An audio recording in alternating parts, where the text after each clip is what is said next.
हाँ, तो हम लोग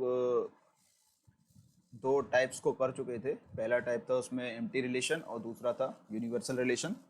हाँ, वीडियो शुरू करने से पहले मैं एक बात आपको बता दूं कि अगर आपको ये वीडियो धुंधला दिखाई दे रहा हो तो आप जो यूट्यूब के स्क्रीन पर 3 डॉट इस तरह से लगे हैं उस पर क्लिक करेंगे तो उस पर 360p या 480p पे आप इसे सेलेक्ट कर लीजिए, आपको एकदम क्लियर दिखाई देगा क्योंकि ये वीडियो जो है फुल एचडी में रिकॉर्ड किया गया है। ओके, चलिए।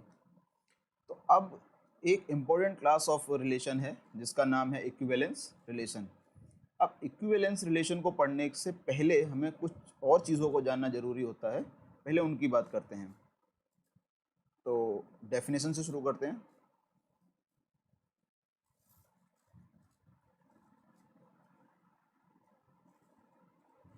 डेफिनेशन, यहाँ पे हम 3 डेफिनेशन को पढ़ेंगे। पहली होगी reflexive,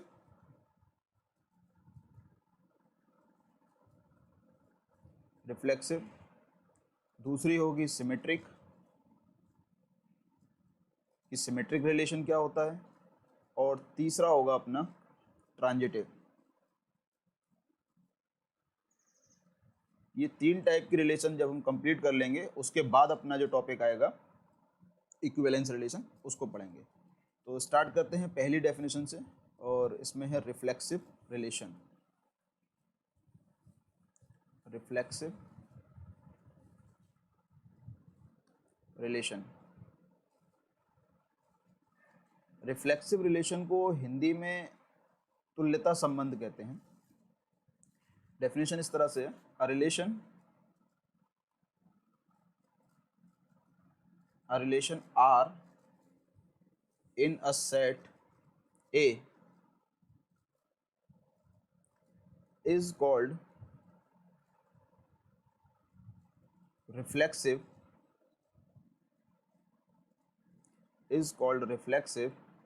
if A related to A for all A in A।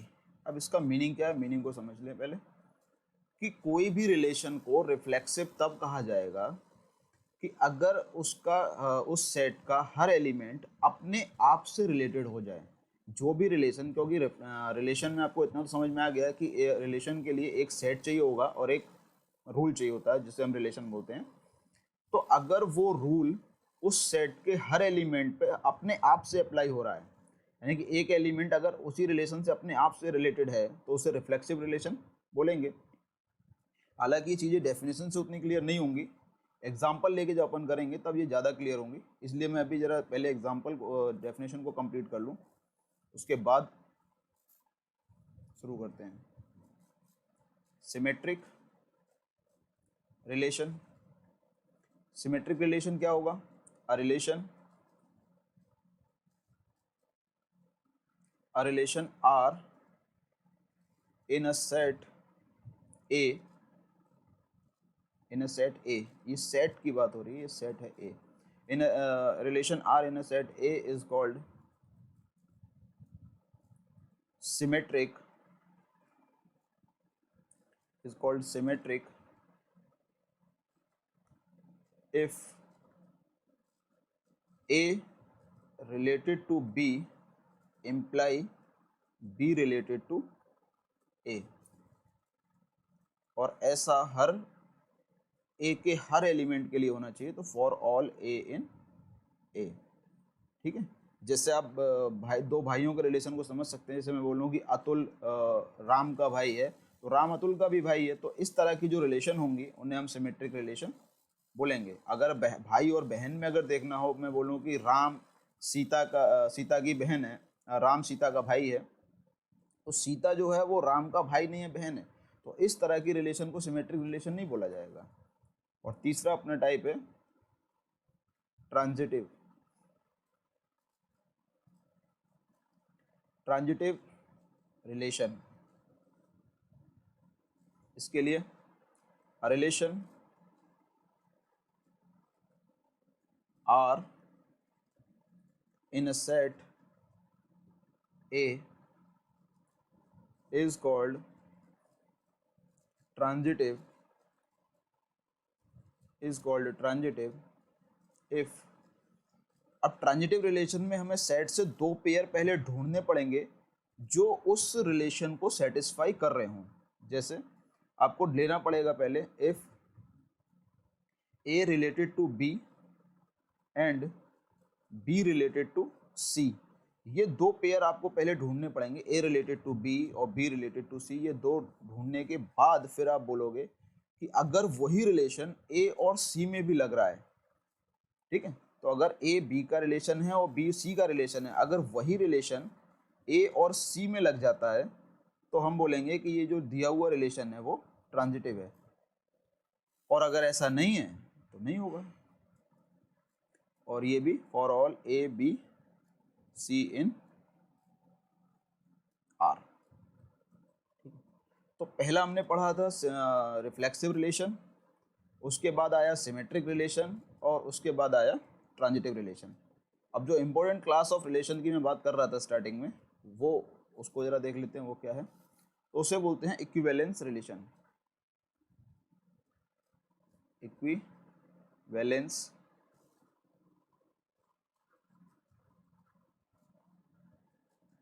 Equivalence relation. Equivalence relation क्या है? A relation is called equivalence. A relation is called equivalence if it is reflexive, if it is reflexive, symmetric and transitive। Okay, अगर कोई relation in तीनों definition को fulfil करता है, तीनों criteria को फुलफिल करता है कि वो रिफ्लेक्सिव भी हो, सिमेट्रिक भी हो और ट्रांजिटिव भी हो, तो ऐसी रिलेशन को हम इक्विवेलेंस रिलेशन कहते हैं। बोर्ड के एग्जाम में, चाहे वो स्टेट बोर्ड हो या सेंट्रल गवर्नमेंट के बोर्ड हो, बोर्ड के एग्जाम में इक्विवेलेंस रिलेशन का एक क्वेश्चन डेफिनेटली आता है। तो आपको ध्यान से समझना है इनके टाइप्स को, इनकी डेफिनेशंस को। अगर डेफिनेशन को पकड़ के चलेंगे तो कोई भी क्वेश्चन इजीली बन जाएगा, लेकिन अगर आप डेफिनेशन को छोड़ेंगे, क्वेश्चन पे केवल फोकस करेंगे, तो थोड़ा सा मुश्किल हो जाएगा। अब जरा क्वेश्चन को तरफ चलते हैं और देखते हैं क्या है। तो एक क्वेश्चन लेते हैं, एनसीईआरटी की बुक से ही लेते हैं।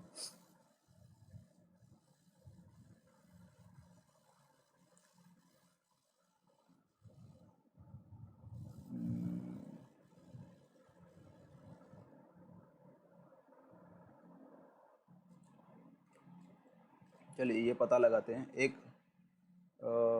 रिलेशन, एक सेट दिया हुआ है, क्योंकि रिलेशन के क्वेश्चन में आपको दो चीज़ें गिवन होंगी, एक तो सेट गिवन होगा और एक रिलेशन गिवन होगा, और फिर आपसे पूछा जाएगा कि ये रिफ्लेक्सिव, सिमेट्रिक या ट्रांजिटिव है या नहीं।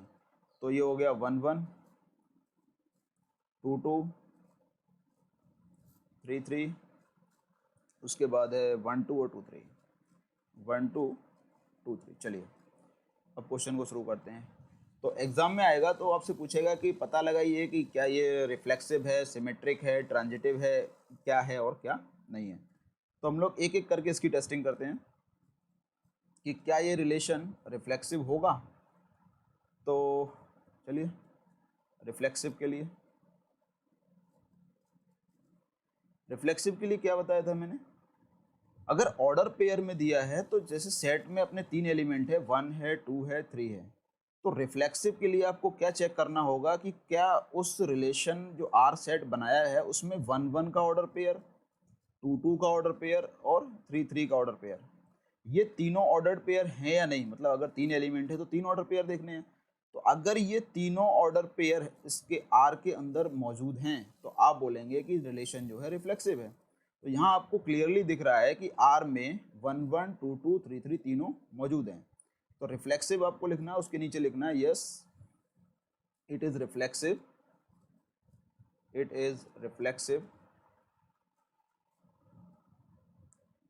कारण बताना पड़ेगा, क्यों, एज 11, 22, 33 बिलोंग्स टू आर, क्योंकि 11, 22, 33 ये तीनों आर में दिख रहे हैं, इसलिए ये रिलेशन कैसा होगा, रिफ्लेक्सिव होगा। अब जरा सिमेट्रिक की टेस्ट करते हैं कि क्या ये रिलेशन सिमेट्रिक है। सिमेट्रिक के लिए आपको क्या करना होता है कि पहले एक पेयर इसमें ढूंढिए और उस पेयर का उल्टा, जैसे 2 1 तो 1 2, तो अगर कोई एक पेयर आपने इस रिलेशन आर में से उठाया तो उसका उल्टा भी उसी आर में होना चाहिए। अगर उसका उल्टा उस आर में नहीं है तो वो रिलेशन सिमेट्रिक रिलेशन नहीं कहलाएगा। ठीक है, फॉर एग्जाम्पल अब जैसे 1 1 लें और 1 1 का उल्टा करें तो 1 1 ही होगा, यहाँ तो कोई फर्क नहीं पड़ रहा है, तो 1 1 2 2 3 3 पे तो चेक नहीं हो पाएगा। आगे आप चलिए, तो आगे आप चलेंगे,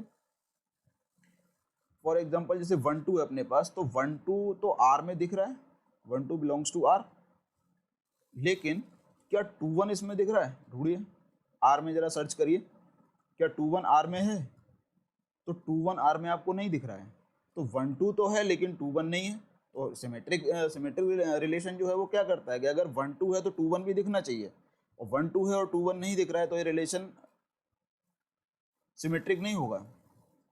देयरफॉर आर इज, यहाँ पे मैं ऐसा लिख दे रहा हूँ, here 1 2 belongs to R but 2 1 not belongs to R. R is not a symmetric relation. A symmetric relation, तो R सिमेट्रिक रिलेशन नहीं है।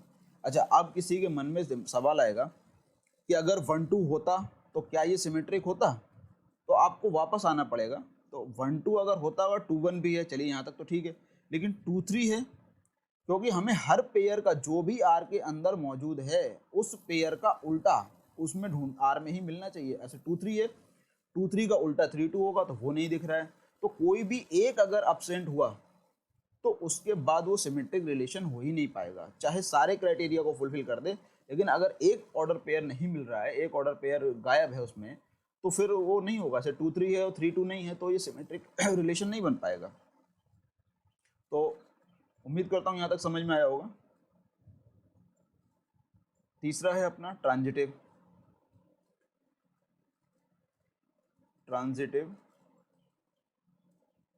रिलेशन। ट्रांजिटिव रिलेशन को चेक करते हैं कि क्या ये रिलेशन ट्रांजिटिव है। ठीक है, तो ट्रांजिटिव के लिए डेफिनेशन क्या कहती है, एक बार रिकॉल करता हूँ मैं।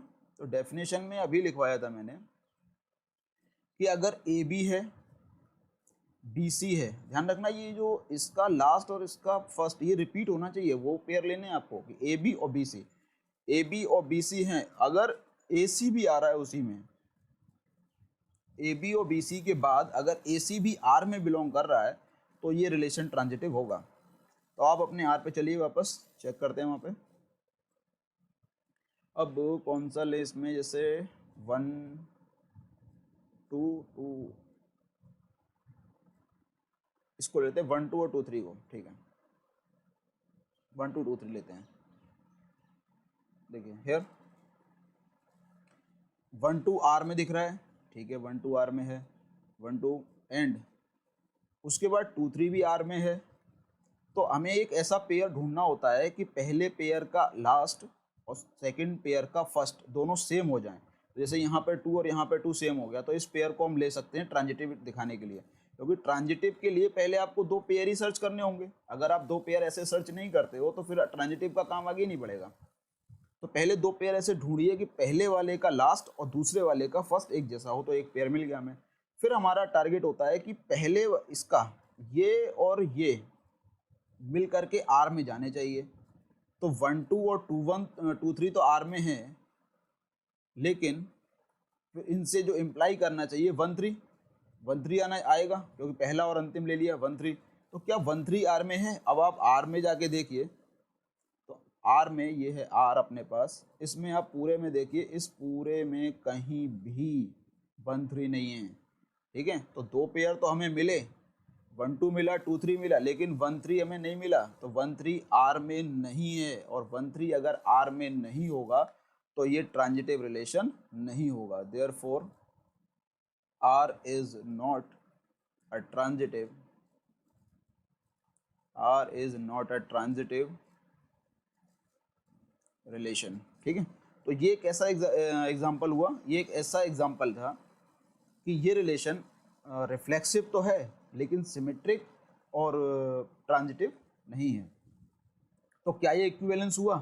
नहीं हुआ, क्योंकि इक्विवेलेंस होने के लिए तीनों होने चाहिए, रिफ्लेक्सिव भी, सिमेट्रिक भी, ट्रांजिटिव भी, लेकिन ये तो केवल रिफ्लेक्सिव है। अगर केवल रिफ्लेक्सिव होगा तो फिर ये इक्विवेलेंस रिलेशन कैसे बनेगा? तो हम क्या लिखेंगे? R is symmetric, R is reflexive, R is reflexive but neither symmetric nor transitive, neither symmetric nor transitive। तो इक्विवेलेंस हुआ? नहीं हुआ, सिंपल सी बात है। Therefore R is not a equivalence relation।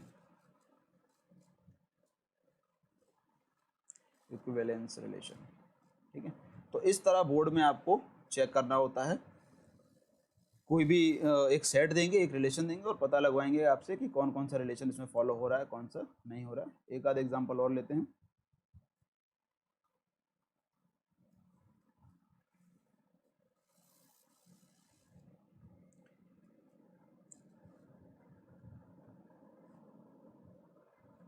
हाँ, ये सेट जो है, क्योंकि रिलेशन में दो ही चीज़, मैं बार बार बोल रहा हूँ, रिलेशन में दो चीज़ों की जरूरत पड़ेगी, एक सेट और एक रिलेशन। तो सेट इस बार मैं दे रहा हूँ कलेक्शन ऑफ ऑल, सेट है अपने पास collection of all lines in a plane. एक प्लेन में, एक समतल में, प्लेन मतलब समतल है, एक समतल में जितनी भी लाइनें हैं सभी का कलेक्शन, एक समतल में सभी लाइनों का कलेक्शन, ये तो सेट हो गया। अब इस पर एक रिलेशन को डिफाइन किया है, बुक में ही दे रखा है ये। तो रिलेशन इन्होंने डिफाइन किया हुआ है, रिलेशन R, लाइन को L1 L2 बोल दिया, तो L1, L2 such that L1 perpendicular to L2। ठीक है, ये रिलेशन दे दिया है। मतलब अब दो चीज़ें हो गई, सेट हो गया। सेट क्या हो गया कि प्लेन में जितनी भी लाइनें आड़ी टेढ़ी तिरछी, एक दूसरे परपेंडिकुलर, एक दूसरे के पैरेलल, जितनी भी लाइनें हो सकती हैं, oblique line, intersecting line, non intersecting line, जितनी भी लाइनें हो सकती हैं, उन सबका कलेक्शन ले लिया। और रिलेशन क्या डिफाइन किया उन पे कि एक लाइन दूसरे पे परपेंडिकुलर है। अब आपसे दो इन्फॉर्मेशन दे के पूछा कि क्या ये जो रिलेशन डिफाइन किया है प्लेन की लाइनों के ऊपर, ये इक्विवेलेंस रिलेशन होगा? ठीक है, चेक करते हैं। तो मैथ्स में ना विजुअलाइजेशन का बड़ा इफेक्ट है, आपको थोड़ा सा चीज़ों को विजुअल करना होगा, आपको सोचना होगा। चलिए, तो पहले मैं थोड़ा सा आपको एक फिगर आउट करता हूँ इस तरह से, ताकि दिमाग में थोड़ा इमेज हो जाए। मान लीजिए ये कोई आपकी कॉपी का पेज है और इसमें बहुत सारी लाइनें हैं, ये L1 है, ये L2 है, ये L3 है, मतलब ये L3 हो गया, L3, L4, इस तरह से बहुत सारी इसमें लाइनें, बहुत सारी लाइनें इसमें खिंची हुई हैं। तो इसमें आप देखेंगे कुछ एक दूसरे के पैरेलल होंगी, कुछ एक दूसरे के परपेंडिकुलर होंगी। तो उन सारी लाइनों के कलेक्शन को हमने ले लिया, वो हमारा सेट हो गया। और रिलेशन वहाँ डिफाइन किया परपेंडिकुलरिटी, यानी कि एक दूसरे पे लंब। तो अब चेक करते हैं कि क्या ये रिलेशन रिफ्लेक्सिव होगा। अब आप खुद सोचिए कि क्या एक लाइन, भाई परपेंडिकुलर लाइन का मतलब क्या होता है? एक लाइन ऐसा और दूसरा लाइन ऐसा। परपेंडिकुलर का मतलब कि दोनों लाइनों के बीच में जो एंगल है वो 90 डिग्री का होना चाहिए। ये लाइन L1 है और ये लाइन L2 है, तो दोनों के बीच में जो एंगल है वो 90 डिग्री का होना चाहिए। ठीक है, वैसे लाइन ने बोलना ठीक नहीं है, ये लाइन सेगमेंट थे, ये अब लाइन बना है, क्योंकि अगर आप एरो नहीं लगाते हो दोनों तरफ तो वो लाइन सेगमेंट होता है, रेखाखंड होता है, रेखा नहीं होती है। तो आप खुद सोचिए, रिफ्लेक्सिव का मतलब क्या कि क्या कोई लाइन खुद के ऊपर परपेंडिकुलर होगी? सोचिए, नहीं होगी। कोई भी लाइन, जैसे आप ये देख रहे हैं ये पेन है, ये पेन क्या अपने ऊपर परपेंडिकुलर है? नहीं है। ये पेन अपने ऊपर परपेंडिकुलर नहीं हो सकता है। तो ये पेन अगर अपने ऊपर परपेंडिकुलर नहीं है तो क्या ये रिफ्लेक्सिव होगा? नहीं होगा। तो आपको लिखना पड़ेगा नो, कारण लिखना पड़ेगा। क्या कारण लिखोगे? एज L1 सेम लाइन ना, L1 और L2 और बीच में क्या लगाया? परपेंडिकुलर का साइन। तो L1 सॉरी ये L2 नहीं आएगा, यहाँ पे L1 करना होगा। एक minute. L1 not perpendicular to L1। L1 अपने आप पे परपेंडिकुलर नहीं हो सकता है। तो ये जो रिलेशन है यहाँ पे हम लिख दे रहा हूँ, any line can not be perpendicular to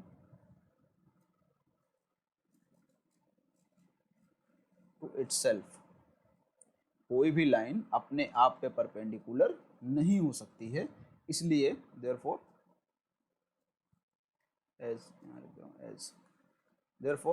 R is not reflexive.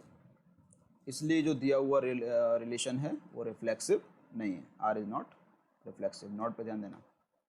उसके बाद सिमेट्रिक। केवल वीडियो को देखना नहीं है, कॉपी पेन लेके बैठोगे तो ज़्यादा क्लियर होगा, अदरवाइज देखने तो मनोरंजन करने जैसा है कि बैठे और मूवी देख रहे हो। सिमेट्रिक के लिए क्या बोला था कि जो रिलेशन ए से बी में है वही रिलेशन बी से ए में होना चाहिए। ठीक है, तो फॉर एग्जांपल आप पहले इसको डायग्राम में ज़रा समझो। मैंने एक लाइन लिया L1 और दूसरा लाइन लिया L2 और इनके बीच में बोल दिया 90 डिग्री का एंगल। तो L1 परपेंडिकुलर L2 है, तो L1 और L2 के बीच में 90 डिग्री है, तो L1 परपेंडिकुलर L2 हो गया। और L2 और L1 के बीच में भी तो वही एंगल है 90 डिग्री, तो L2 परपेंडिकुलर L1 हो गया। यानी हम ये बोल सकते हैं कि दोनों लाइनें एक दूसरे परपेंडिकुलर हैं। देखने का नज़रिया है। अगर हम बोलें कि L1 L2 परपेंडिकुलर है तो कोई बच्चा बोल सकता है L2 L1 पे ही परपेंडिकुलर है, दोनों ही बातें ठीक है। तो यहाँ हम बोलेंगे दिस रिलेशन इज सिमेट्रिक, या ऐसे बोल सकते हैं R इज सिमेट्रिक कारण as L1 perpendicular to L2, L1 L2 perpendicular है। दिस इम्प्लाई, इसका उल्टा भी सही है, L2 परपेंडिकुलर टू L1। तो L1 अगर L2 परपेंडिकुलर है तो L2 L1 पे ही परपेंडिकुलर होगा, इसलिए रिलेशन सिमेट्रिक है। तो अभी तक ये रिलेशन रिफ्लेक्सिव नहीं निकला है लेकिन सिमेट्रिक निकला है। ट्रांजिटिविटी चेक करते हैं, संक्रमक है या नहीं। ट्रांजिटिव को हिंदी में संक्रमक कहते हैं। ट्रांजिटिव रिलेशन के लिए मैंने पहले बोला कि आपको दो पेयर ऐसे ढूंढने पड़ेंगे जो उस नियम का पालन कर रहे हों। तो आप इसके फिगर को इस तरह समझें, ये एक लाइन हो गया L1, ये एक लाइन हो गया L3 और इनके बीच में एक बना दे रहा हूँ मैं L2। ठीक है, अब देखिए L1 परपेंडिकुलर टू L2 और L2 perpendicular to L3। L1 L2 के ऊपर लंब है और L2 L3 के ऊपर। Here L1 perpendicular to L2 and L2 जो है, मैंने बोला था ये बीच वाला रिपीट करना चाहिए, L2 परपेंडिकुलर टू L3, यानी कि ये बीच वाला मतलब ये रिपीट करना चाहिए। तो ये पेयर मिल गया हमें। और फिर हम क्या देखते हैं कि क्या पहले और लास्ट में वही रिलेशन आ रहा है। तो बेटा फिगर में ही आपको दिख रहा होगा कि वो रिलेशन नहीं आ रहा है। हमारा काम क्या था, हमारा काम ये था कि ये निकल के आना चाहिए कि L1 perpendicular to L3, L1 perpendicular to L3। लेकिन आप देख रहे हैं कि L1 और L2 परपेंडिकुलर नहीं है, बेसिकली ये दोनों पैरेलल हैं, समांतर हैं। L1 और L2 एक दूसरे के पैरेलल आ गई हैं। जब भी आप दो पेयर इस तरह का बनाओगे, किसी प्लेन में कंस्ट्रक्ट करोगे, तो L1 L2 पे, L2 L3 पे, तो डेफिनेटली L1 L3 के जो है पैरेलल आ जाएगी, समांतर आ जाएगी, तो इसलिए परपेंडिकुलर नहीं आएगी एक प्लेन के अंदर। तो यहाँ पे हमने लिख दिया L1 is not perpendicular to L3। तो इसका मतलब क्या है, therefore R is not transitive, R transitive नहीं है। तो आर क्या क्या हुआ, आर केवल रिफ्लेक्सिव, सॉरी केवल सिमेट्रिक हुआ, therefore R is symmetric, R is symmetric but neither reflexive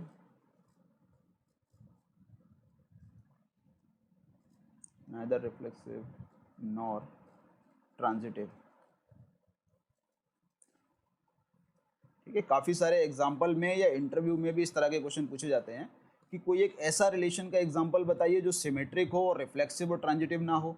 तो आपको इस तरह के एग्जाम्पल को माइंड में भी रखना पड़ेगा, यही नहीं कि केवल बुक में पढ़ा और बुक में छोड़ दिया, आपको ये रिमेंबर भी रखने पड़ेंगे, क्योंकि लोग चलते फिरते या इंटरव्यू में इस तरह के क्वेश्चन अक्सर पूछे जाएंगे कि ऐसा कोई बताइए जो रिफ्लेक्सिव हो, सिमेट्रिक ट्रांजिटिव ना हो, सिमेट्रिक हो, रिफ्लेक्सिव ट्रांजिटिव ना हो। ठीक है, तो ये दो एग्जाम्पल मैंने आप लोगों को कराए और दोनों बताया कि कैसे रिलेशन को फाइंड आउट करते हैं।